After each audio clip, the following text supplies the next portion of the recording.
I've got problem 2 worked out on the board. We were sketching this transformation here of the cubing function. So I created my table. Notice in evaluating the function, I'd first plug in for x. So I do parentheses first. I would add the 1. Then this multiplication problem is inside these brackets. That counts as the same order of operations as parentheses. Brackets are another grouping symbol. So then I would multiply by -2. Then I'm ready to do exponents. That's going to have me doing the cubing. Now that's my parent function. Once I've cubed, I'm multiplying by 2 and then adding 4. Again, anything I do before the parent function corresponds to a horizontal transformation. Anything I do after the parent function corresponds to a vertical transformation. And we always work away from the parent function. So for the vertical transformations, we do those in the same order in which we evaluate the function. For the horizontal, we do them in the opposite order. Now, I worked things out one at a time here. So I started with my parent function. The 3 points that we started plotting were -1, -1, 0, 0, and 1, 1. When we do the horizontal shrink and flip, I chose to do the horizontal stuff first. If you did the vertical stuff first, that's fine. Okay.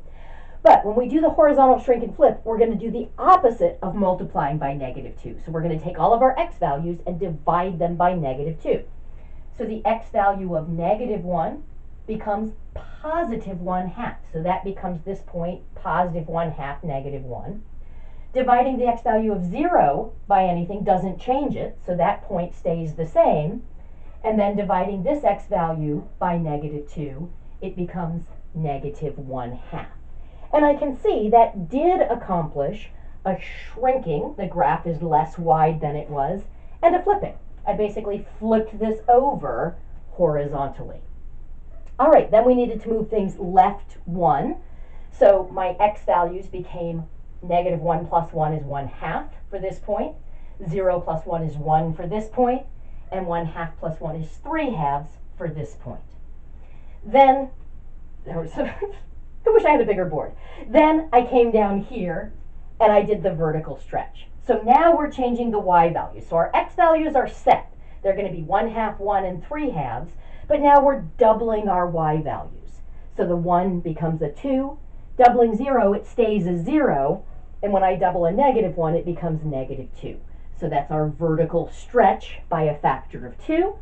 And then we needed to shift everything up 4. So the y values became 2 plus 4 became 6. 0 plus 4 became 4. And -2 plus 4 became 2. You might notice I wrote in words here that there's no asymptote. That's because it almost looks like this y-axis is meant to be a vertical asymptote. It's not. But by doing this vertical stretch and this horizontal shrink, we made the graph much, much steeper. And since we shifted it to the right, it's not obvious when it's going to cross this axis. Now it will eventually, but it probably won't cross the axis until somewhere way up here, and so it doesn't show on the portion of the graph that I drew. So I just wrote a note so that there's no confusion that I did not intend for that to imply that there was an asymptote there.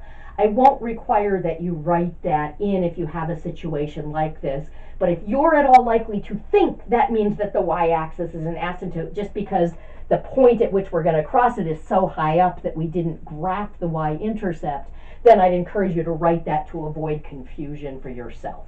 Okay? You don't need to write it for my sake. If you need to write it for your sake, then you should.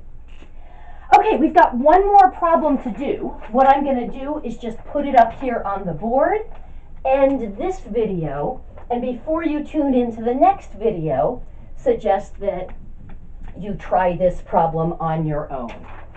So this is a problem where we're given a graph.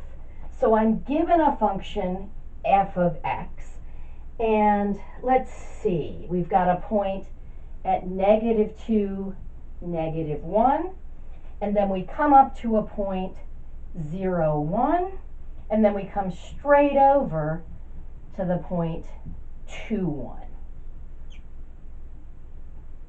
So we've got this graph with a little corner in it right here. That's where my tick mark should be. Okay, so that's f of x. and I'm asking you to sketch g of x. If g of x is 4 minus 1/2 of f evaluated at 3 times x plus 1. So see if you can figure out what the transformations are that you need to do and work those out, and we'll go over the answer together in the next video.